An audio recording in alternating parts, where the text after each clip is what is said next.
America Iran युद्धात तिथल्या लोकांनी तर जीव गमावलाय, पण यातला भारतीयांचा आकडा सुद्धा खूप मोठा आहे। या संदर्भात भारत सरकारनं नुकतीच एक आकडेवारी दिली आहे। नेमकं काय समोर येतंय पाहूयात। नमस्कार, मी अक्षरा चोरमारे, आपण पाहताय लोकमत। तर मध्य पूर्वेतील अमेरिका आणि इराण यांच्यातला संघर्ष दिवसेंदिवस तीव्र होतोय। चर्चेच्या अनेक फेऱ्या होऊन सुद्धा या दोन देशांमधली कटुता ही कमी होण्याची चिन्ह नाहीयेत। दोनही देश एकमेकांच्या ठिकाणांवर भीषण हल्ले करतायत, ज्यामुळे या प्रदेशात अशांतता आणि विध्वंस वाढलाय। हा संघर्ष फक्त राजकीय किंवा लष्करी पातळीवर मर्यादित नाही, तर त्याचा मानवी जीवनावरही गंभीर परिणाम होतोय।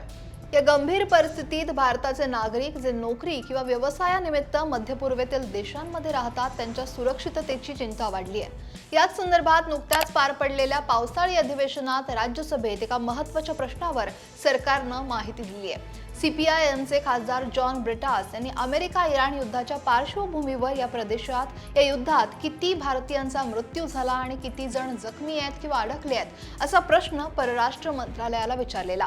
याच प्रश्नाला उत्तर देताना परराष्ट्र व्यवहार राज्यमंत्री कीर्तिवर्धन सिंग यांनी धक्कादायक आकडेवारी दिली आहे। ते म्हणाले की अमेरिका आणि इराण यांच्यातला संघर्ष सुरू झाल्यापासून या प्रदेशात एकूण 16 भारतीयांचा मृत्यू झालाय। यात 10 खलाशांचा समावेश आहे, ज्यांनी आपले प्राण गमावलेत। सौदी अरेबियात 1, कुवेतमध्ये 2, ओमानमध्ये 8, इराकमध्ये 1, यूएईमध्ये 4 भारतीयांचा मृत्यू झालाय। तर यूएईत 32, ओमानमध्ये 24, कतार इथं 4, कुवेतमध्ये 13 आणि सौदी अरेबियात 1 आणि इस्रायल इथं 1 असे भारतीय नागरिक हे जखमी झाले आहेत। या व्यतिरिक्त 75 भारतीय नागरिक जखमी आहेत। ही आकडेवारी युद्धाची भीषणता आणि आपल्या नागरिकांवर होणारा त्याचा थेट परिणाम दर्शवते। इतकंच नाही, तर एका वेगळ्या घटनेत कतारमधील रास लाफान गॅस प्रकल्पात 12 भारतीय नागरिकांचा मृत्यू झाल्याची माहिती सुद्धा यावेळी सरकारने दिली। जरी ही घटना थेट अमेरिका इराण संघर्षाशी संबंधित नसली, तरी मध्य पूर्वेतील एकूण अस्थिरता आणि भारतीयांना तिथे येणाऱ्या अडचणी यातून अधोरेखित होत आहेत। भारतीय दूतावास आणि वाणिज्य दूतावास, स्थानिक अधिकारी आणि रुग्णालयांच्या सहकार्यानं परिस्थितीवर नियमितपणे लक्ष सुद्धा ठेवलं जात आहे। कुटुंबियांशी संपर्क साधणं, उपलब्ध प्रवासाच्या पर्यायांची माहिती देणं आणि भारतात सुरक्षित परत येण्याची सोय करणं यासह सगळ्या आवश्यक मदत इथं पुरवल्या जात आहेत। युद्ध क्षेत्रातील घटनांशी संबंधित सगळ्या प्रकरणांमध्ये डीजीएमए कल्याण योजनेअंतर्गत म्हणजे खलाशी कल्याण निधी संस्था SWFS 10 लाख रुपयांची सानुग्रह भरपाई दिली जाते। आवश्यक तपास आणि पडताळणीनंतर सरकार ही रक्कम बाधित खलाशांच्या कुटुंबियांना तात्काळ वितरित करते, अशी माहिती सुद्धा राज्यसभेत देण्यात आली आहे। एका वेगळ्या प्रश्नाला उत्तर देताना मंत्री कीर्तिवर्धन सिंग म्हणाले की फेब्रुवारी 2024 मध्ये मध्य पूर्वेतील तणाव सुरू झाल्यापासून तेहरानमधील भारतीय दूतावासाने 2557 भारतीय नागरिकांना इराणमधून अझरबैजान मार्गे भारतात परत आणण्यासाठी मदत सुद्धा केली आहे। दरम्यान सरकारच्या अंदाजानुसार इराणमध्ये शाळांमधले विद्यार्थी, वैद्यकीय विद्यार्थी, कामगार, खलाशी आणि मच्छीमार यांच्यासह सुमारे 7000 भारतीय नागरिक हे असू शकतात।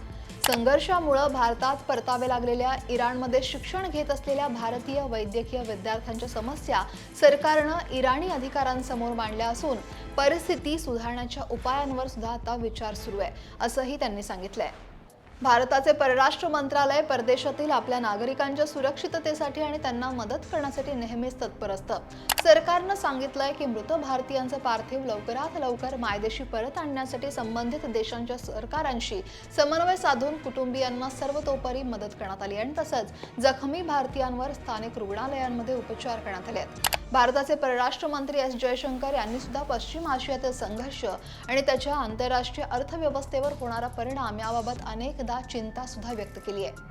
अमेरिका इराण या संघर्षामुळे फक्त मानवी जीवनाचीच हानी होत नाहीये, तर भारताच्या अर्थव्यवस्थेवर सुद्धा याचे गंभीर परिणाम होत आहेत। कच्च्या तेलाच्या किमतीत वाढ झाली आहे, नैसर्गिक वायूच्या पुरवठ्यात अडथळे येत आहेत आणि रुपयाचं अवमूल्यन यांसारख्या समस्यांना भारताला तोंड द्यावं लागतं आणि त्यामुळेच भारत सरकार फक्त आपल्या नागरिकांच्या सुरक्षिततेसाठीच नाही, संघर्षाचा देशांतर्गत अर्थव्यवस्थेवर होणारा परिणाम हा कमी करण्यासाठी सुद्धा प्रयत्नशील आहे। या गंभीर विषयावर तुम्हाला काय वाटतंय?